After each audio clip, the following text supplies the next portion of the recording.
Son las 8 de la mañana. Radio del Principado de Asturias, RPA, Asturias Hoy, primera edición. ¿Qué tal? Saludos, buenos días. La lluvia y la bajada de las temperaturas han ayudado en las últimas horas a los equipos de extinción a controlar los incendios que siguen afectando a Asturias. Eran a última hora de ayer un total de 17, de los que 8 seguían activos. Otros 8 estaban controlados y 1 estabilizado. Se localizan en los concejos de Cangas del Narcea, de Gaña, Ponga, Quirós, Somiedo y Cabrales.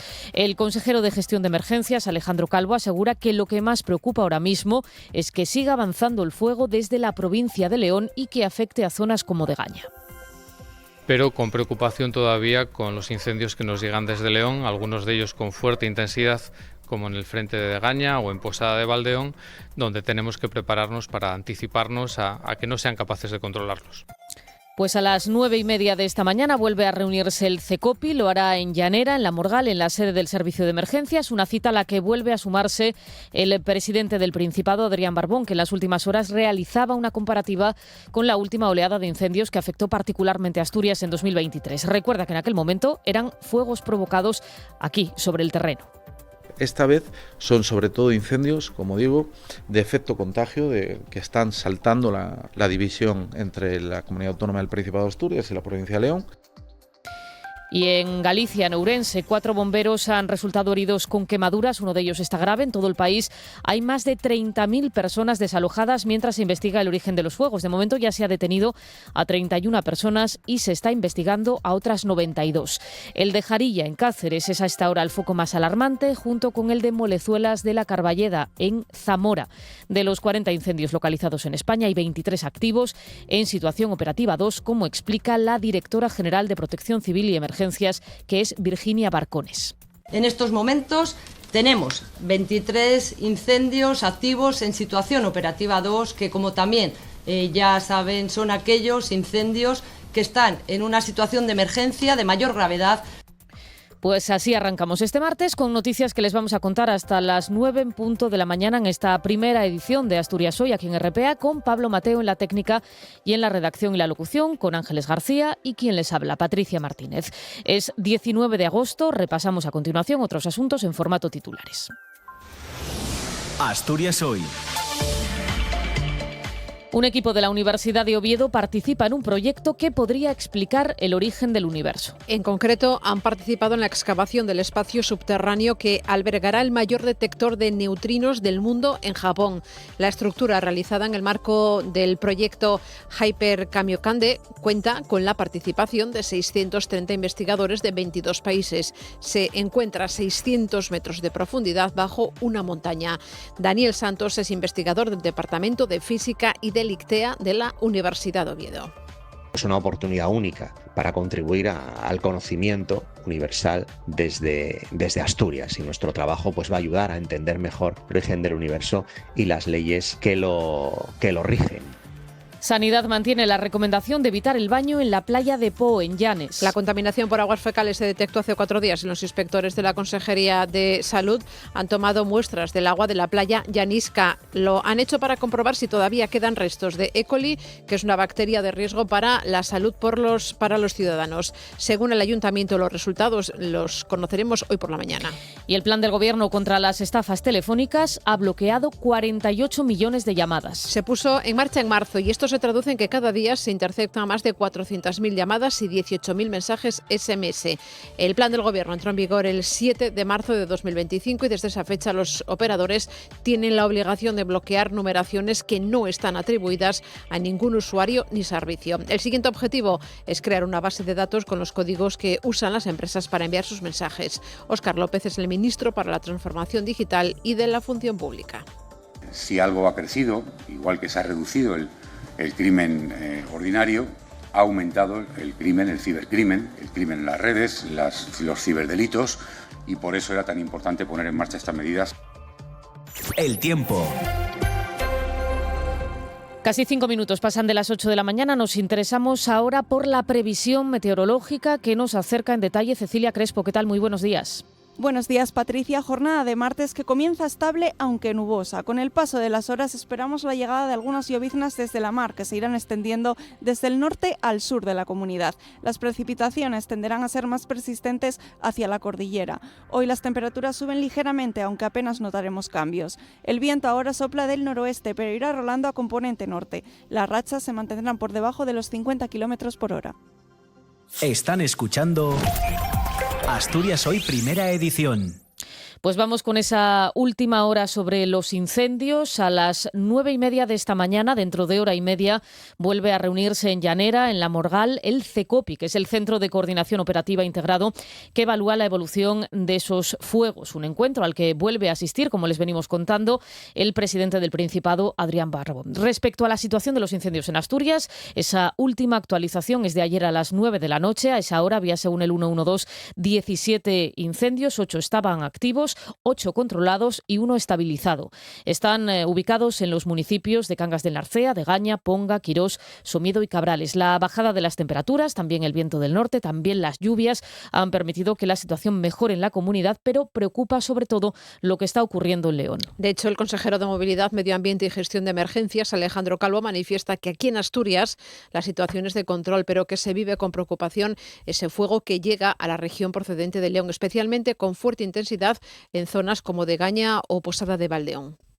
Sensación de control sobre los focos que tenemos en Asturias, esos 8 focos todavía activos de un total de 15, pero que tenemos bastante bien controlados, pero con preocupación todavía con los incendios que nos llegan desde León, algunos de ellos con fuerte intensidad, como en el frente de Gaña o en Posada de Valdeón, donde tenemos que prepararnos para anticiparnos a que no sean capaces de controlarlos.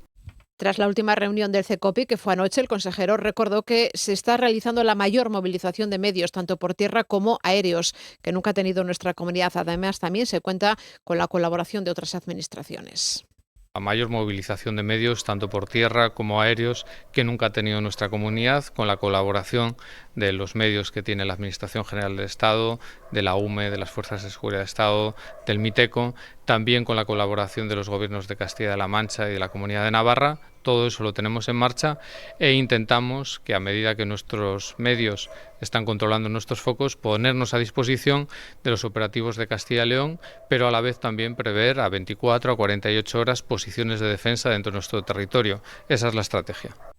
Respecto a la situación en el suroccidente, en Cangas del Narcea, la situación de los incendios ha mejorado, pero la mayor preocupación se centra ahora en el concejo de Degaña. Allí 3 helicópteros y efectivos de bomberos trabajan en la extinción de uno de los focos más delicados, que es el situado en el Rebochar. Bomberos de Asturias señalan que no existe, eso sí, riesgo para la población. A Cangas del Narcea, que en este caso al puesto avanzado del 112, llegaban ayer 2 vehículos de la Unidad Militar de Emergencias. Es la unidad especializada en sofocar incendios que podría incorporarse para tratar de frenar el avance del fuego que proviene de León y que es lo que más preocupa. En este municipio, en Cangas del Narcea, la situación de los incendios está mejorando. El alcalde, José Luis Fontanilla, dice que las condiciones meteorológicas han favorecido los trabajos. Y nos llegan buenas noticias, sobre todo la zona de Llamera, ya no tiene llama.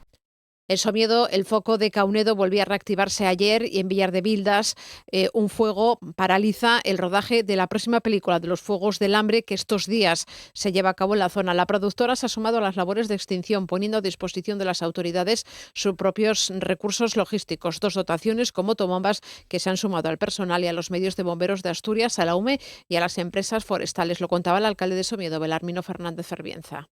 Tienen dotación de bomberos durante toda la grabación y tanto ayer como hoy están viniendo para acá. Y la alcaldesa de Ponga atribuye a una tormenta eléctrica el origen de los 3 fuegos declarados en el municipio. Es lo que se desprende, así lo contaba en RPA, de las investigaciones llevadas a cabo por los guardas forestales. Marta Alonso dice que es muy difícil que sean intencionados porque donde prendió el primer foco es una zona de muy difícil acceso.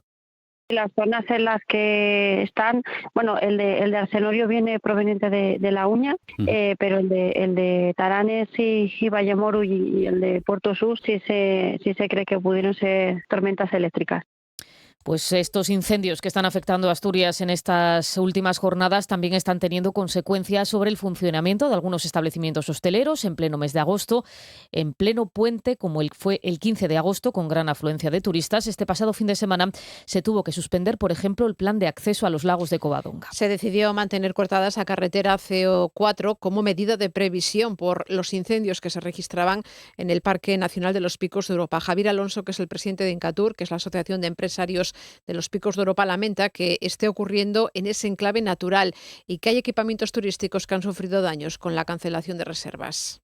En Llanes no hay ningún incendio, en Ribadesella no hay ningún incendio, en Villaviciosa no hay ningún incendio, en Colunga, en Caravia, en Parres, Arriondas, en Infiesto, tampoco hay ningún incendio y sin embargo todo eso les está afectando porque al saltar una alerta a través de su mensaje de los móviles, la gente pues coge miedo y lógicamente los que estaban aquí, muchos han marchado y los otros que podían venir no van a venir porque han cancelado los viajes. Y después tenemos, por ejemplo, aquí este fin de semana que se ha celebrado desde el miércoles en la Cuasella y nadie ha evacuado la Cuasella, por ejemplo. Daños provocados por los incendios que se traducen en cancelaciones, pérdida de ingresos y una imagen dañada de los destinos. Asegura que no se les están enviando medios. Sobre todo lo que preocupa a la gente es que no hay medios y no están aportando nadie nada más que los vecinos. Nosotros somos parte de la mesa de turismo del Principado. A través de FADE hemos pretendido que llegara información al Principado de Asturias. Nosotros no podemos hacer nada más, solo decir lo que hace falta. Pero si después no hay medios, porque están destacados en otros sitios, porque sabemos que en el occidente hay también un gran incendio, pero a lo mejor por terminar de controlar aquellos, como no aporten algún medio aquí, se les va a ir de las manos aquí, o se nos va a ir de las manos aquí. En Cabrales, el alcalde José Sánchez aseguraba también aquí en RPA que el fuego está provocando que muchos de los turistas que ya se encontraban en la zona se hayan marchado y que se estén produciendo esas numerosas cancelaciones de reservas. Hay senderistas y visitantes que ante el fuego han decidido suspender la visita. Sí, cancelaciones hay porque, lógicamente la gente viene a hacer unas determinadas rutas y ahora mismo pues están complicadas de hacer por el tema de seguridad sobre todo. Entonces, así hay negocios que se están haciendo eco de esas cancelaciones y así no lo trasladaron. Pero bueno, yo creo que hay que poner siempre en primer lugar la seguridad y esperemos que más pronto que tarde se puedan volver a abrir las rutas de montaña, aunque seguramente la del Cares esté unos días más cerrada para poder vigilar esa caída de piedras y controlar un poco cómo está. Incendios que también afectaron al refugio de Brañagallones en el concejo de Caso, que estuvo cerrado durante unos días por precaución. De hecho, el sábado unas 30 personas fueron evacuadas ante la cercanía de las llamas que cortaban uno de los accesos a unos 2 kilómetros del refugio. Si bien el foco del incendio no afectó y no llegaron las llamas, sí se decidió que nadie podía quedarse en ese refugio por precaución. El guarda del equipamiento, José Manuel Prado, entiende que hay que evacuar por esa precaución, pero que a su vez lamenta que esto esté ocurriendo ahora, justo cuando el refugio estuvo cerrado durante 8 meses debido a obras de mejora. Ahora ya habían abierto, lo hacían poco a poco, estaban, eso sí, ofreciendo solo servicios básicos como bebidas y tapas. La verdad es que habíamos abierto con ilusión, tarde, a consecuencia de todo el problema que arrastra de las obras, pero bueno, estábamos teniendo buena aceptación, subía gente y antes de ayer a las 6 de la tarde pues se evacuó, subió Protección Civil y prácticamente se evacuó a todo el personal que había por allí. Y la poca gente que quedábamos ya nos mandaron bajar por precaución, porque había estado trabajando en el helicóptero, vertieron mucha agua y entonces, hay mucho desprendimiento de piedra. El guarda ha intentado subir al refugio por si accedían otros montañeros, ya que hay varios accesos a esta instalación y podrían llegar por varios lugares. Sí, crea una inseguridad en la gente, te llaman, tienen miedo. Aparte, claro, nosotros, el acceso principal, que es desde Bezanes, es el que está afectado. Pero al refugio se puede acceder desde Caleao, desde San Isidro, y esas partes no están afectadas. Pues a todo esto, la anterior gran ola de incendios que afectó a Asturias fue la de la primavera de 2023, una de las más graves de las últimas décadas. Llegaron a arder 121 fuegos de forma simultánea en 35 concejos. En total ardieron 40.000 hectáreas y se saldó con 29 investigados y 3 detenidos, 2 de ellos actualmente en prisión. Uno por el incendio de Bustantigo, en Allande, y otro por el de Monte Naranco, en Oviedo. El presidente del Principado, Adrián Barbón, ha diferenciado esos fuegos de los actuales que tienen su origen, recuerda, en otras comunidades. Incendios ampliamente provocados. Vuelvo a lo de terroristas del mechero, que tanto se me criticó, y ahora en otras comunidades se está utilizando ya el término sin ningún problema, ¿no? Esta vez son sobre todo incendios, como digo, de efecto contagio, que están saltando la división entre la Comunidad Autónoma del Principado de Asturias y la Provincia de León. Y los ecologistas piden, por su parte, que se recuperen los acotados al pastoreo en la Ley de Montes, que se suprimieron de forma irresponsable, según dicen, en el año 2017. Estos acotamientos se practican tras un incendio para que la vegetación se regenere. La coordinadora ecologista asegura que el 80% de los fuegos de nuestra región están relacionados con la generación de pastos. Denuncian también que los incendios no son fortuitos y solicitan que se retiren las ayudas de la PAC en las zonas quemadas. Fructuoso Pontigo es el portavoz. La coordinadora ecologista ha reclamado que a raíz de esta ola de incendios tan importantes que están dándose en espacios naturales, la inmensa mayoría provocados, como los propios vecinos reconocen, y las autoridades, que en Asturias se recuperen los acotamientos. Una figura que se retiró en el año 2017. Somos la única comunidad que se han retirado los acotamientos, a pesar de la importancia que tiene que los que queman el monte no se beneficien de él. Es cierto que estos incendios han sido distintos porque no son para pastos, son en zonas naturales, pero sí intencionados. Y a propósito de esta cuestión, el hábitat de las especies del Principado en peligro de extinción, como el oso pardo o el urogallo, necesitarán entre 7 y 15 años para recuperarse de los incendios como los que estos días han causado estragos en concejos del suroccidente de Asturias, zona que concentra, por cierto, la mayor reserva de plantígrados del país. El biólogo de la Universidad de Oviedo, Carlos Nores, señala que el oso pardo tiene cierta capacidad de huida en este tipo de situaciones, por lo que los estragos en su población están relacionados con el medio plazo ante la pérdida del ecosistema en el que se encuentran los recursos necesarios para subsistir. También afectan a otras especies fundamentales como carnívoros de pequeño tamaño o micromamíferos como ratones o musarañas.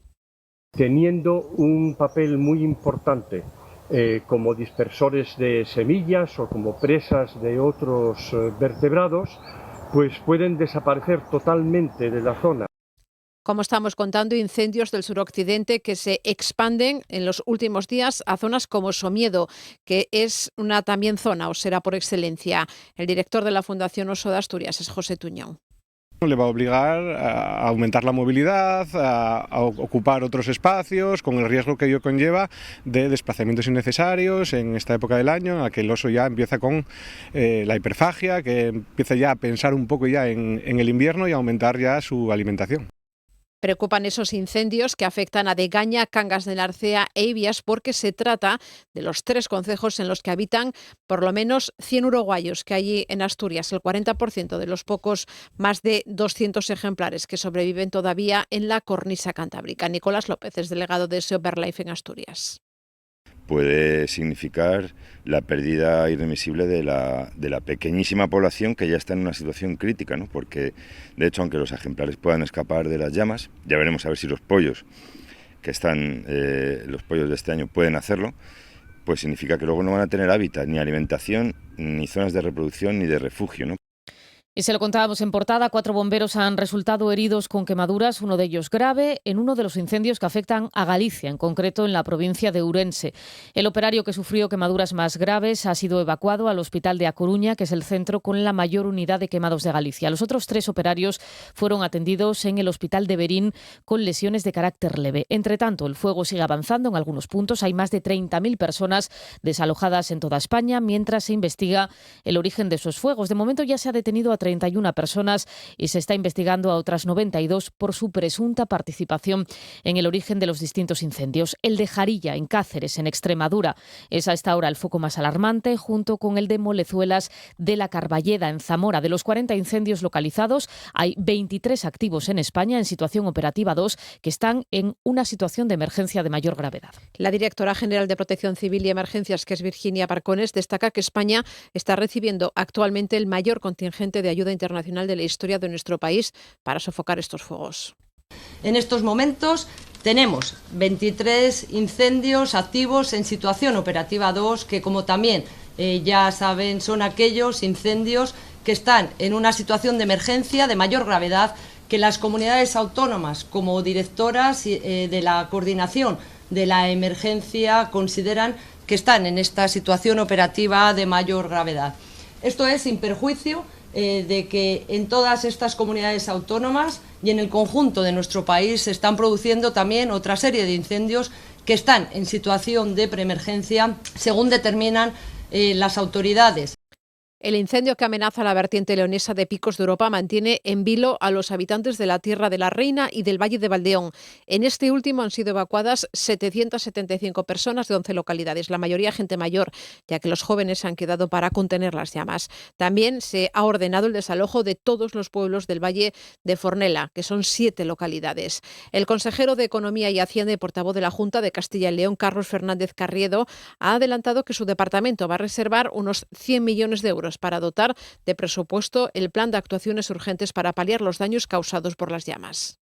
Es pronto para hacer valoraciones definitivas y pasaremos momentos de mucha dificultad antes de que podamos hacer una valoración completa del conjunto de la campaña. Evidentemente las zonas están perimetradas y sabemos la superficie que está en el interior, pero también saben ustedes que estas primeras imágenes de satélite exigen luego una posterior corrección, porque una parte de lo que está en el perímetro puede no ser objeto de incendio y por tanto no ser afectado, exigirá un ajuste muy fino, pero el daño va a ser muy intenso. En Galicia, 9 incendios forestales siguen activos, todos en la provincia de Ourense, tras arrasar 62.000 hectáreas de terreno. Aunque todos los focos activos se originaron en Ourense, algunos afectan también a superficies de las provincias de Zamora y de Lugo. El que más avanza es el que se originó en Larouco, que ha alcanzado las 18.000 hectáreas y tras pasar a la provincia de Lugo afecta a 7 municipios. De hecho, ha superado al de Chandrecha de Queixa como el más grande de la historia de Galicia desde que hai registros. Alfonso Ruedas, el presidente da Xunta. Máis de 1.000 efectivos traballando por terra, servicios de extinción, 30 medios aéreos, hoxe afortunadamente poideron voar dende primeira hora da mañán, por lo tanto están operativos dende o principio, contrario do que pasou en algunhas zonas estes días por razón do fume que impedía o seu despegue das bases, principalmente. Siguen traballando moitísimos efectivos das Forzas e Corpo de Seguridade do Estado, Policía Autonómica, policías locais. Extremadura ya solo tiene activo el incendio de Jarilla, en Cáceres, que ha quemado una superficie de 15.464 hectáreas. Más de 300 efectivos y hasta 20 medios aéreos luchan contra este incendio que ha afectado tanto al Valle del Jérter como el de Ambroz, con un perímetro por encima de los 140 kilómetros en zonas de difícil acceso muy próximas a la provincia de Salamanca. La Junta de Extremadura ha dado por estabilizado otro de los fuegos que ha tenido en vilo este fin de semana a los habitantes de la Sierra de San Pedro, en Aliseda. En total, en esa provincia los incendios han arrasado 30.000 hectáreas y 315 kilómetros de perímetro. Y lo hemos pasado pues con miedo porque nosotros vivimos del campo y se nos estaba quemando prácticamente la sierra y estaba llegando al pueblo, estaba llegando a lo que es el cultivo, a nuestros cerezales, y gracias a la UME y gracias a los bomberos que han estado, y gracias a la gente del pueblo, sobre todo a la gente del pueblo que se ha prestado a subirse a la sierra, después que se ha ido la UME y se ha ido los bomberos, han estado ellos de cortafuegos para cuando se incendiaba algo, estar ellos ahí. En Madrid, un incendio declarado en las últimas horas en la localidad de Colmenar Viejo ha obligado a desalojar de forma preventiva varias casas y núcleos diseminados en el camino del fuego por precaución. Se ha originado sobre las 5:30 de la tarde en una zona cercana al vertedero de la localidad, si bien evoluciona de forma positiva, aunque aún no se puede dar por estabilizado. Se trata de un incendio de pasto y arbolado en una zona cercana a las vías del AVE y al túnel de San Pedro, pero no afecta al tráfico ferroviario. ¡Quiñones a los fogones! ¡Quiñones a los fogones! ¡Quiñones a los fogones! Por cierto, que esto que escuchan es una protesta en León. Cientos de personas protestaban este lunes contra la gestión de los incendios por parte del gobierno autonómico. Exigían la dimisión del presidente de la Junta, de Alfonso Fernández Mañueco. También pedían la dimisión del consejero de Medio Ambiente, de Juan Carlos Suárez Quiñones. Al grito de "el fuego arrasa, la Junta fracasa" y Quiñones a los fogones, cerca de 1 millar de leoneses se concentraban frente al ayuntamiento para pedir la dimisión del consejero Suárez Quiñones por su gestión forestal. También la retirada del presidente autonómico Alfonso Fernández Mañueco por la precarización del Servicio de Prevención y Extinción de Incendios, así como la destitución del director general de Patrimonio Natural y Política Forestal, José Ángel Arranz. Esta se suma a las movilizaciones ciudadanas ya celebradas en Ponferrada y en Astorga en los últimos días. Los participantes urgen la declaración de emergencia nacional para atajar los incendios en las comarcas del Bierzo, La Cabrera, La Ciana, Valdería y Valdeón. Y a todo esto, el presidente del Gobierno, Pedro Sánchez, viaja hoy a Extremadura para conocer la evolución del incendio forestal de Jarilla, en Cáceres. Hasta ahora, ese incendio ha calcinado ya más de 13.000 hectáreas. Sánchez, como saben, visitaba este domingo Castilla y León y Galicia, dos de las comunidades más afectadas por el fuego. Y el presidente del Gobierno anunciaba, se lo contábamos ayer, que promoverá un gran pacto de Estado para hacer frente a la emergencia climática en el país. Una propuesta que el PP tacha de cortina de humo. Esther Muñoz es la portavoz del Partido Popular en el Congreso. Quiere que hablemos de este pacto en lugar de por qué no hay más medios o por qué no se está atendiendo a las peticiones de las comunidades autónomas de que más efectivos de las Fuerzas Armadas se incorporen a través de la UME. No quiere hablar de eso, quiere que hablemos de ese pacto de Estado, por cierto, del que ya habló hace 3 años, después de los incendios de la Culebra, y no se ha vuelto a saber absolutamente nada. Es una cortina de humo más para dar la cara en un presidente que llevaba escondido una semana en su casa. RPA, Asturias Hoy, primera edición. 25 minutos pasan de las 8 de la mañana. Vamos con otros asuntos porque Salud mantiene la recomendación de evitar bañarse en la playa de Po, en Llanes, por contaminación de aguas fecales. Es una contaminación que lleva activa desde hace 4 días. Los inspectores de la Consejería han tomado muestras del agua de la playa llanisca para comprobar si todavía quedan restos de E. coli, una bacteria de riesgo para la salud de los ciudadanos. Según el Ayuntamiento, los resultados se van a dar a conocer hoy por la mañana. Y Cantabria avisa de que el alga asiática que afecta a Noja puede expandirse al resto del Cantábrico. El gobierno cántabro ha pedido al Ministerio que actúe de forma inmediata. Allí se están llevando a cabo la recogida de estas algas que están copando las playas. Ya se han retirado miles de toneladas que van a ser tratadas para convertirlas en compost. Los expertos creen que por el viento y las corrientes no se desplazarían hacia Asturias, sino hacia el este, hacia el País Vasco. Se trata de una alga asiática invasora que ya había sido detectada en Cádiz y en el Mediterráneo. Su presencia podría tener efectos sobre los ecosistemas marinos. Raquel Somovilla es investigadora del Instituto Español de Oceanografía.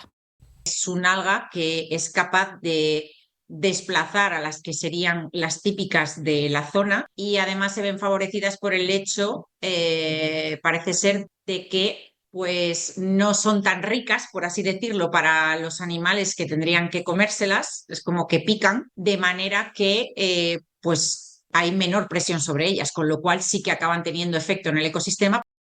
Y les contamos que una lancha de recreo se incendiaba este lunes por la tarde en el puerto de Luarca. Los bomberos lograron apagar el fuego y 2 mujeres fueron trasladadas al hospital de Jarrio con quemaduras. El suceso causó gran expectación en el paseo de la Villa Marinera. Han sido vecinos, además de bomberos y policía local, los que actuaron para intentar frenar esas llamas. La Guardia Civil investiga ya las causas y el origen del incendio. La situación en el puerto ya volvió a última hora a la normalidad. Y la policía local de Avilés ha detenido a un adolescente de 16 años por un delito contra la seguridad vial. El joven conducía un vehículo sin tener permiso de conducir. Es la 4ª vez que se le detiene por conducir en estas circunstancias. El menor ha sido entregado a sus progenitores y se ha informado de lo sucedido a la Fiscalía de Menores. En Avilés también otro conductor fue detenido tras salirse de la vía y dar positivo en alcohol y cocaína. También otros 11 conductores fueron denunciados administrativamente por detectarles la presencia de drogas o alcohol en su organismo mientras conducían. RPA, Asturias Hoy, primera edición. Se lo contábamos en titulares, un equipo de investigación de la Universidad de Oviedo ha participado en la excavación del espacio subterráneo que albergará el mayor detector de neutrinos del mundo en Japón. Tiene por objetivo conocer el origen del universo. La estructura, realizada en el marco del proyecto Hyper Kamiokande y que cuenta con la participación de 630 investigadores de 22 países, se encuentra a 600 metros de profundidad bajo una montaña. Es una crónica de Alba Sánchez.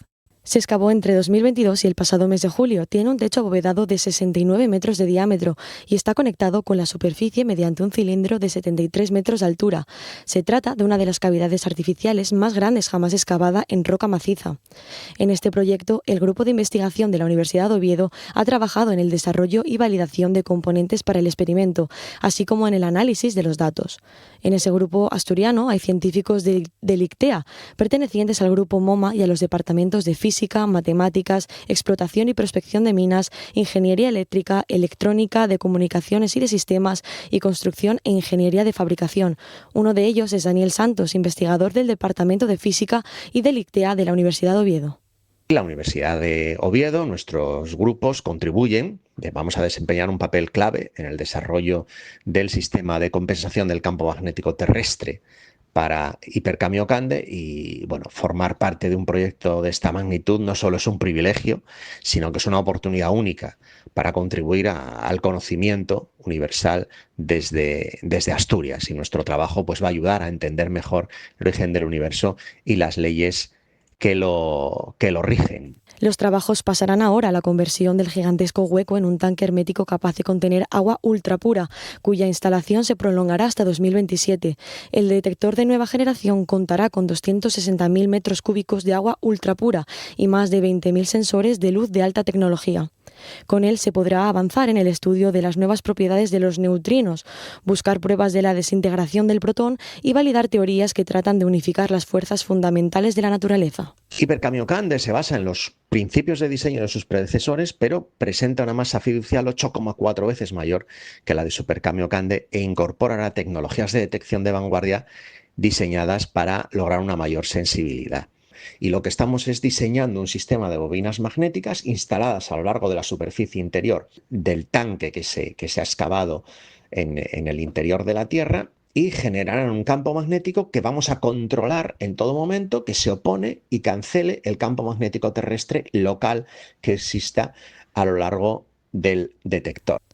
Cuando el detector entre en funcionamiento a finales de esta década, la comunidad científica espera que Hyper Kamiokande abra una nueva ventana para entender el origen y la evolución del cosmos, así como para responder a las preguntas fundamentales de la física.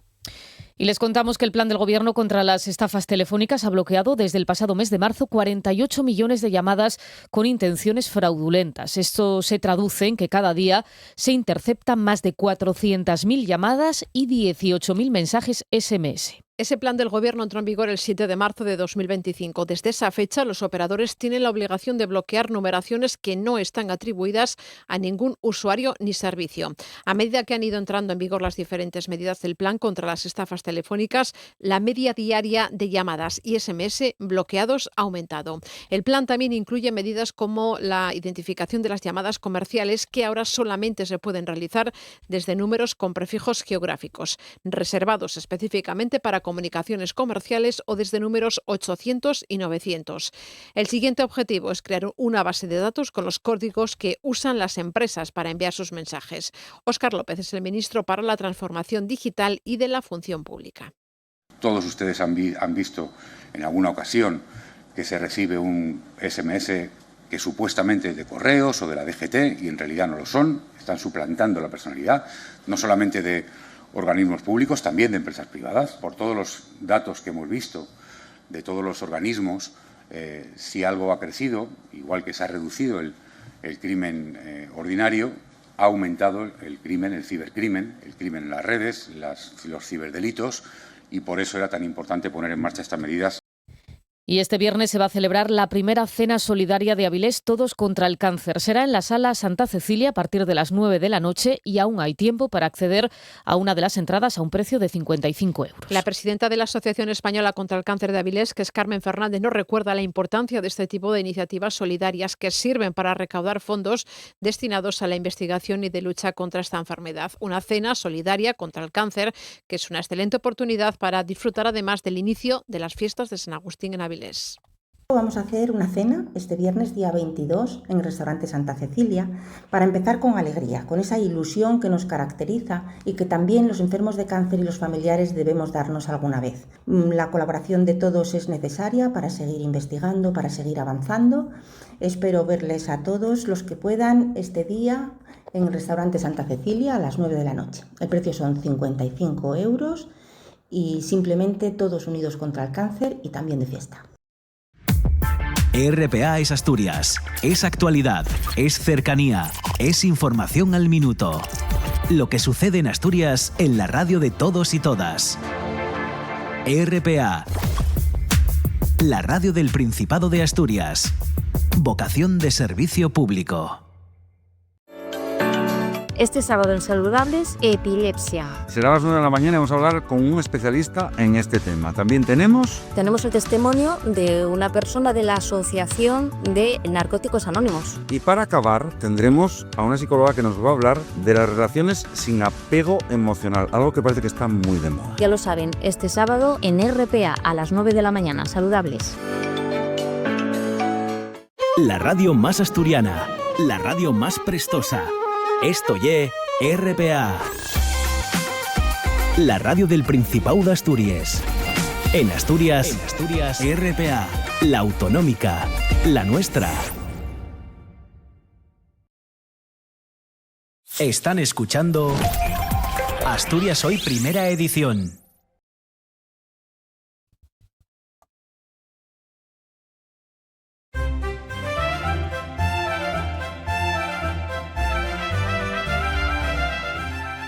...25 minutos para que den las 9 de la mañana. Hoy vamos a retroceder en el tiempo, en concreto 125 años. Tal día como hoy, en 1900, era domingo, y en Gijón se esperaba una visita de las consideradas especiales, muy especiales, hasta el punto de que un espacio que hasta entonces no estaba urbanizado pasó a convertirse en un lugar emblemático de la ciudad que más de un siglo después aún conserva la denominación alusiva a aquel acontecimiento.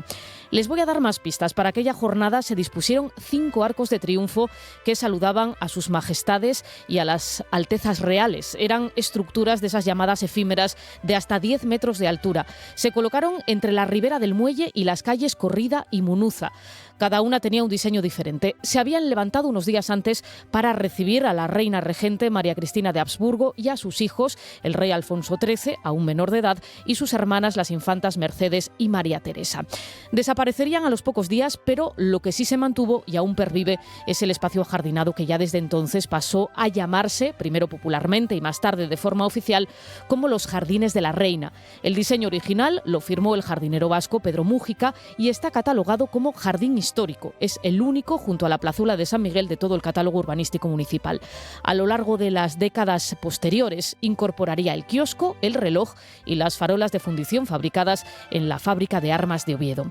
Hoy, aprovechando que está de cumpleaños, nos vamos a detener en su origen, en su historia y en su conservación, y también en la celebración de esta efeméride. Lo hacemos con Héctor Blanco, historiador, gran conocedor del urbanismo gijonés y también compañero de esta casa. Héctor, ¿qué tal? Muy buenos días. Muy buenos días. Los Jardines de la Reina cumplen 125 años, un siglo y cuarto. ¿Con qué estado de salud? ¿Cuál es su diagnóstico? Porque es cierto que su diseño está protegido en ese catálogo que decíamos, pero su grado de conservación también depende de otras voluntades. Bueno, estamos de celebración. La reseña que acabas de hacer intachable. Y la respuesta a la pregunta es que el estado es regulero.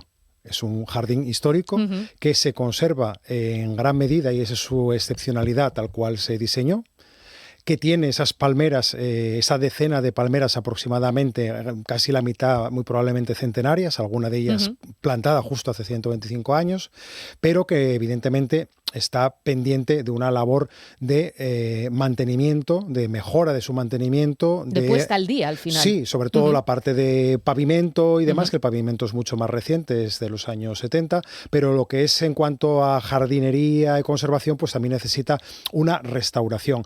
Sí que tiene hecha una labor fundamental, que es la prevención del ataque del picudo rojo, que se lleva haciendo estos últimos años y que es esencial para que se conserven estos ejemplares de palmera canaria de la destrucción de este insecto. ¿Cómo es posible que un espacio que está protegido dentro del catálogo urbanístico municipal llegase hace unos años a plantearse sobre el mismo una remodelación que alteraba significativamente ese diseño original de Pedro Múgica? Llegó a licitarse, de hecho fue rechazado por la Comisión de Patrimonio Cultural del Principado. ¿Cómo se llegó a ese punto? ¿Qué elementos estuvieron en riesgo? Pues estuvo en riesgo todo. Eso fue uno de los momentos más dramáticos de estos 125 años de historia, porque ese proyecto redactado en el año 2018-2019, o sea, muy recientemente, un proyecto hecho desde departamentos del Ayuntamiento de Gijón, aunque la propiedad de los jardines es de la autoridad portuaria, de una manera, pues vamos a decir, extraña, todo ello muy extraño, planteaba realmente desmantelar el jardín, hacer un nuevo diseño reaprovechando únicamente las palmeras, las farolas y el reloj. Evidentemente, eso hubiese destruido este jardín histórico y hubiese creado un nuevo jardín aprovechando elementos de ese jardín histórico. Hubo que denunciarlo públicamente. Claro, porque contraviene esa protección que está recogida en el... Lo más tremendo es que era un proyecto hecho desde un departamento municipal que contravenía el ordenamiento urbanístico municipal. Hubo que denunciarlo realmente, o sea, esto hubo que pasarlo al Principado porque el Ayuntamiento en aquel momento, el segundo mandato de Carmen Morillón como alcaldesa, no movía ficha, la autoridad portuaria no movía ficha y de hecho, como bien acabas de decir, la obra llegó no solo a licitarse, sino a adjudicarse. Y en ese momento, pues ya visto el cariz de riesgo, de alto riesgo que tomaba el asunto, pues hubo que ponerlo en conocimiento del Principado y fue quien realmente lo acabó paralizando. Héctor, si te parece, vamos a viajar ahora en el tiempo, a esos orígenes, a esa visita regia del verano de 1900. No fue la última en aquella etapa, pero sí la que, digamos, puso fin a una época, aquella en la que, ante la escala en Gijón de algún monarca, solo en compañía de su familia, se disponía en la ciudad de una serie de actos y fastos para agasajar a los visitantes. Y, entre otras cosas, palacios y carrozas mediante, se construían instalaciones efímeras. ¿Qué las caracterizaba? ¿Quién las promovía? ¿Era el propio ayuntamiento? Pues mira, ahí converge todo. En cuanto a la promoción de estos elementos, participaba todo el mundo.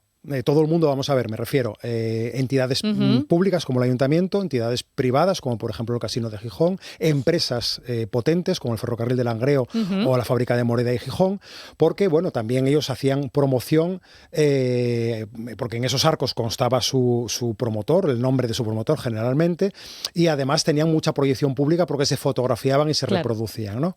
Hay que tener en cuenta que las visitas reales, las visitas regias que ocurren en Gijón en el siglo XIX son muy singulares, porque el contexto también de esa monarquía es muy singular. Tanto las visitas de Isabel II en 1858 como la de Alfonso XII, que hace dos, década de 1870 y 1880, como esta de la reina regente María Cristina de Habsburgo y Alfonso XIII, aún siendo menor de edad, están en momentos históricos en los que la monarquía tiene que consolidarse. La reina Isabel II está en pleno conflicto con las guerras carlistas y estamos, en cuanto a los reinados de Alfonso XII y Alfonso XIII, en la restauración borbónica, ¿no? Con lo cual gusta mucho ese fasto. Hacer una campaña de sustento, ¿no?, de la propia institución. Como una promoción, es como un merchandising, como decimos hoy en día, muy completo, en el que participa la institución monárquica y todas las instituciones públicas relevantes que hay en los lugares en los que se celebran. En Gijón, en esos años, bueno, pues se convirtió en un auténtico compendio de monumentalidad efímera, de construcciones hechas para durar únicamente unas horas o unos días, y quien tenga interés están recogidos en un catálogo de una exposición que se hizo en 2020. Buscando en internet pompa y circunstancia, arquitectura efímera Gijón, van a encontrar un catálogo en el que viene relacionada pues toda ese mundo de las construcciones efímeras en la ciudad durante los últimos 200 años. De hecho, ya que lo mencionas, es un trabajo que tú coordinaste. Hubo una exposición también en el Museo del Pueblo de Asturias. pompa y circunstancia, efectivamente vienen recogidos todos esos episodios en los que la arquitectura efímera sirvió para recibir, sobre todo, a autoridades en Gijón. Y ya que lo mencionabas antes, esas casas de baños que utilizaba otra reina, que también mencionaste, Isabel II, en sus visitas a esa extinta playa de Pando, fue a mediados del 19 y también marcaron una época.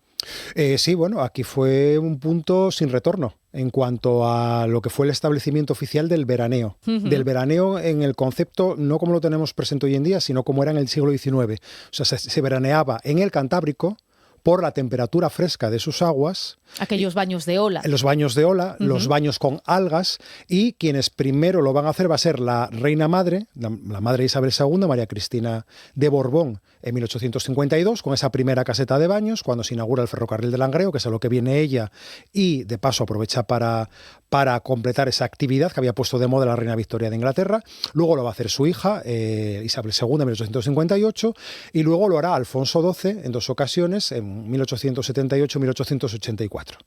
Ahora bien, en el caso que nos ocupa respecto a los jardines de la reina, además de esos arcos de triunfo, decíamos, de entre 4 y 10 metros de alto, se estableció un espacio que, entiendo, ya estaba pensado para perdurar. Por eso se encargó su diseño a Pedro Mújica, que también adecuó el pequeño paseo de enlace con la calle Corrida. ¿Qué estilo siguió? ¿Cuáles eran las referencias en aquel tiempo? Pues mira, tengo una duda sobre la perduración de este espacio, de este jardín. Tengo una duda de si simplemente fue un montaje para aquella visita, porque realmente esos terrenos eran propiedad del puerto, y en el puerto, en todo el puerto, o sea, lo que ahora llamamos el paseo del puerto deportivo y los jardines. Pero al menos las palmeras se plantaron con la intención de que durasen. No entiendo. Lo tengo claro, porque eso era fácil de remover. Las palmeras eran fáciles de volver a trasplantar. Realmente aquel terreno era un terreno portuario y era un terreno de uso portuario, industrial y fabril.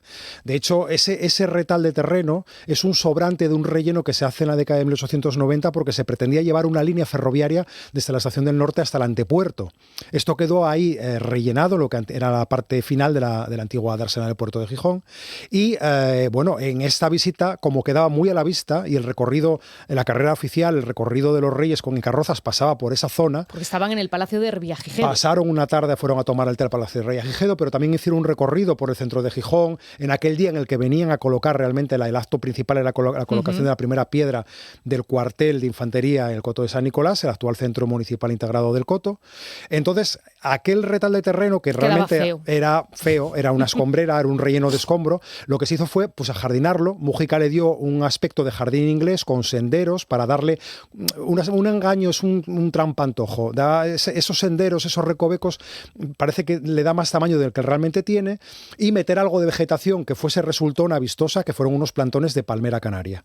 Con eso fue con lo que, y el césped, fue con lo que salieron del paso, y aquello yo tengo dudas si realmente bueno, pues fue algo que acabó quedando ahí porque no se requirió ese terreno para algo más principal, más necesario en aquel momento. Pasó a tener aceptación, realmente la ubicación era excelente, soleada, protegida del nordeste, las palmeras arraigaron y fue un espacio verde pequeño, pero que tuvo un éxito inmediato desde aquel inicio hasta el presente. Hoy en día, cualquiera que pase por los Jardines de la Reina, que además es un espacio que conserva muchísimos bancos, siempre va a ver que allí hay personas sentadas o pasando. Es una cosa peculiar dentro de lo que es. Es casi hasta punto de encuentro. Sí, realmente hoy en día a mí me llama la atención que siempre que pasas por ahí siempre hay alguien sentado en los Jardines de la Reina en algún banco. Esperando donde el reloj. Sí, también.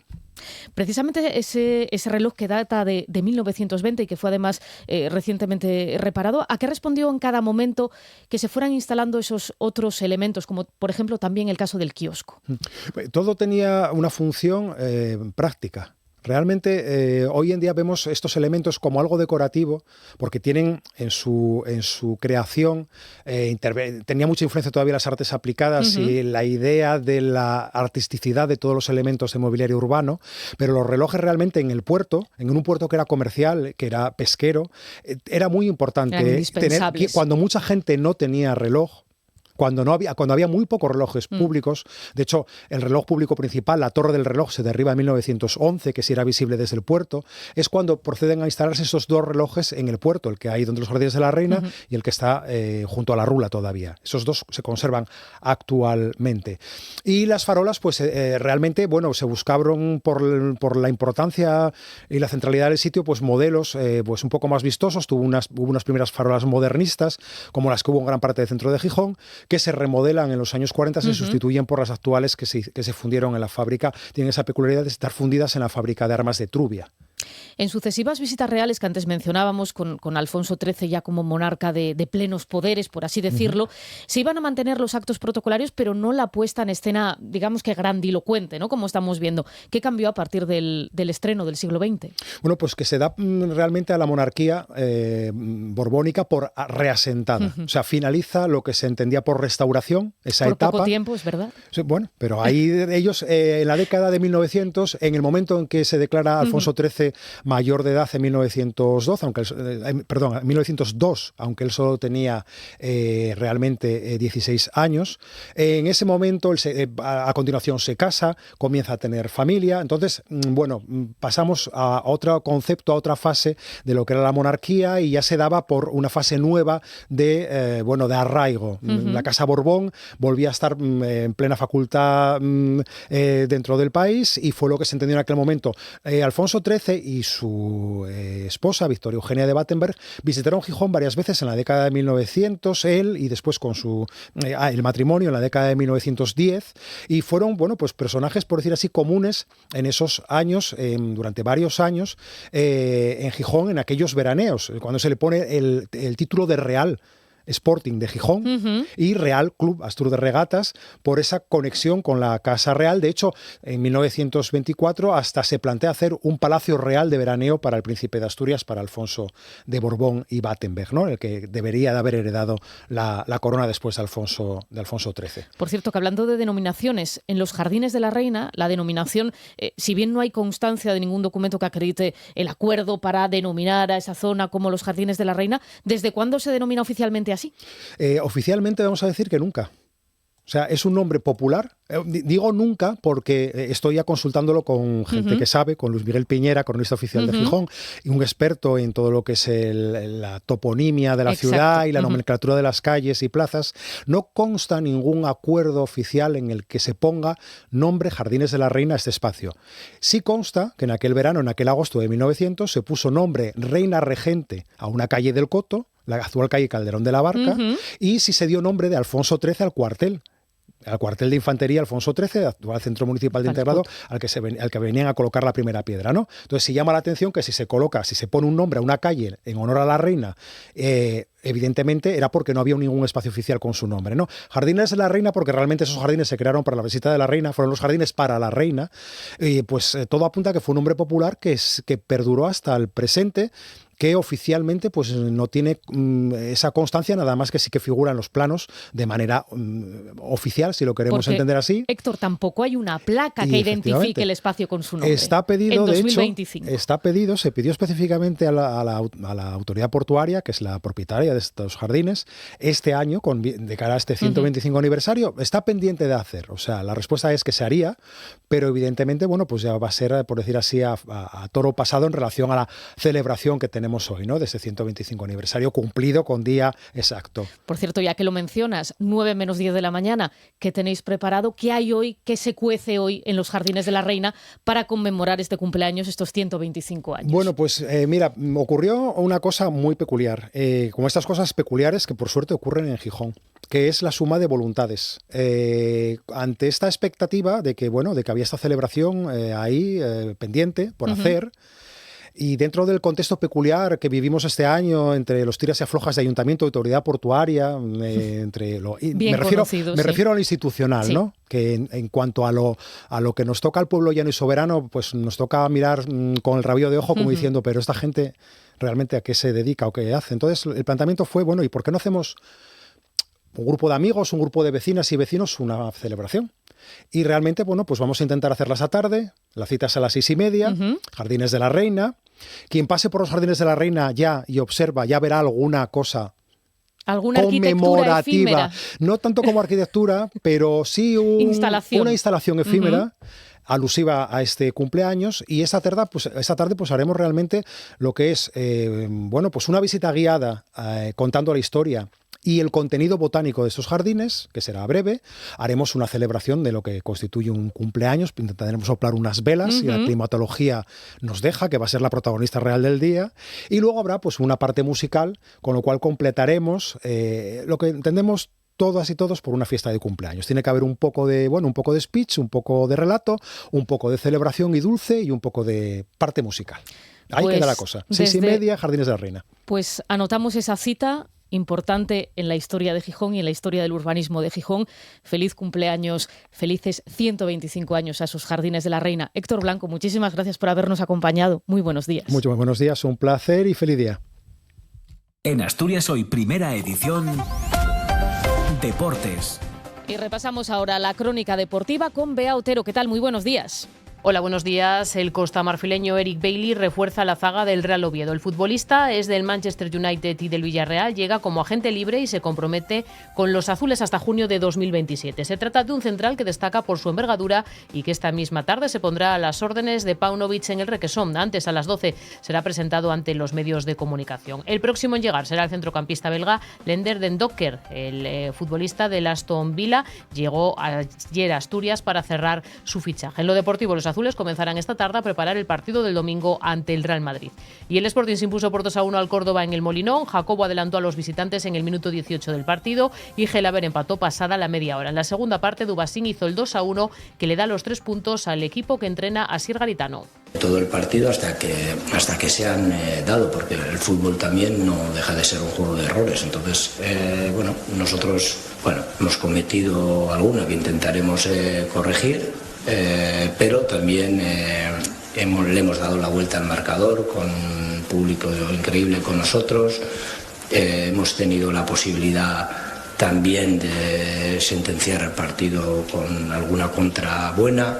El nuevo entrenador del Real Avilés, Dani Vidal, dirigió ayer la primera sesión en La Toba. Quiere un equipo ordenado y competitivo. El nuevo míster afronta el reto como una oportunidad. Dani Vidal. Estoy muy contento de estar aquí y la verdad que de las cosas que me quedo, que fue todo muy rápido por la voluntad de todas las partes. Muy contento de estar aquí y poder aportar mi granito de arena en el proyecto. En el fútbol se dan este tipo de situaciones. Pues esto lo veo como una oportunidad, porque aún así tengo 2 semanas para empezar, sin ningún déficit de puntos, porque empezamos todos con los mismos puntos, que es lo más normal cuando te encuentras que tienes que entrar a mitad de temporada, es que tengas ese déficit. A día de hoy yo lo veo como una oportunidad. Y el Movistar anunció el equipo para la Vuelta a España con la presencia del gijonés Iván García Cortina, que se suma a los asturianos del Burgos BH, Sinué Fernández y Hugo de la Calle. Cortina se encontraba en Asturias a la espera de conocer su asistencia a la Vuelta. Debido a las numerosas bajas del team, el asturiano ha terminado por hacerse un hueco en el equipo. Una Vuelta que está pendiente de posibles ajustes en algunas de las etapas que se pueden ver afectadas por los incendios, como lo son las cercanas a las zonas de Las Médulas y de Ourense. Asturias Hoy, en clave económica. Algo menos de 5 minutos para que den las 9. Interrumpe el IBEX su ascenso en las últimas sesiones, aunque lo hace levemente. Cayó ayer únicamente un 0,17%. Vuelve a partir hoy por encima de los 15.200 puntos. Y van ya, eso sí, 10 sesiones seguidas al alza. Y tras la reunión ayer de Trump y Zelensky en Washington, pendientes de esa posibilidad de que se produzca, veremos, una cumbre trilateral con Putin.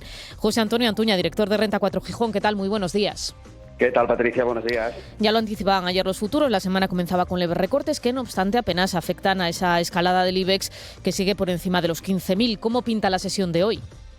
Pues de inicio parece que vamos a tener una sesión bastante tranquila, un poco al estilo de la de ayer. Yo creo que los grandes los inversores están pendientes de esa, sobre todo, charla de Powell el próximo viernes y realmente pues están más pendientes de eso que de las grandes referencias que podamos tener en el día de hoy. Los futuros vienen marcando caídas de en torno al 0,10 en el IBEX y en el Eurostoxx subidas de en torno al 0,10, con lo cual parece que va a ser esa sesión tranquila, porque no tenemos grandes referencias macroeconómicas. Sí que acaso destacar unos resultados empresariales en Estados Unidos, los de Home Depot, que al final nos pueden dar pues un calibre de cómo puede estar el consumo privado en Estados Unidos. Sabemos que el consumo privado en Estados Unidos es más o menos 2/3 del PIB, con lo cual puede ser una referencia importante, y es un poco lo más a destacar, aparte pues bueno, de esa resaca, de esa reunión que traemos de Putin, de Trump con Zelensky. Y bueno, aunque no se han conocido grandes cosas de esa reunión, grandes detalles, sí que es verdad que el mercado pues bueno, toma como positivo el que pueda haber esa reunión entre Putin y Zelensky, y evidentemente pues es una noticia positiva, aunque yo creo que el mercado está descontando que ese acuerdo, que en alguna parte de este año parecía más cercano, pues bueno, que va a ser una negociación lenta, y las expectativas de que el acuerdo llegue en el corto plazo pues se ve lejano, la verdad. Por lo tanto, en ese sentido, los analistas siguen manteniendo la prudencia ante ese anuncio. Es verdad que Donald Trump, ya sabemos que es bueno, pues de anuncios grandilocuentes que en ocasiones, bueno, pues luego no se traducen en realidades al menos inmediatas, ¿no? Ayer se reunía efectivamente con Zelensky en Washington, anunciaba que habrá encuentro entre el presidente ucraniano y el líder ruso, Vladimir Putin, y que a posteriori probablemente hubiera esa cumbre tripartita, ¿no? Eso sí, pues ya sabemos que la credibilidad que hay que darle a estos anuncios es relativa, y en ese sentido los mercados lo saben, ¿no?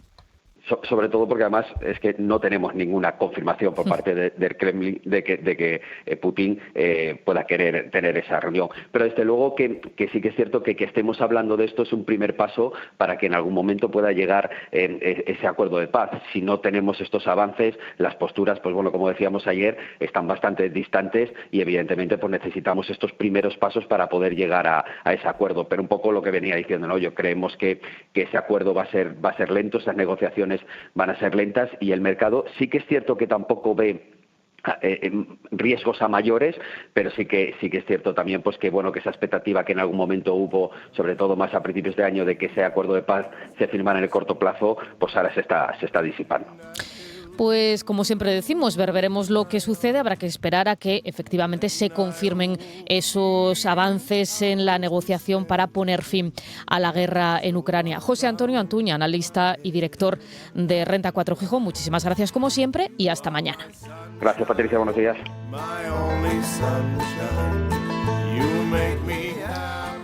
Pues queda menos de un minuto para que den las 9. Arranca a continuación Lo que hay que oír, y este equipo regresa mañana puntual a partir de las 8.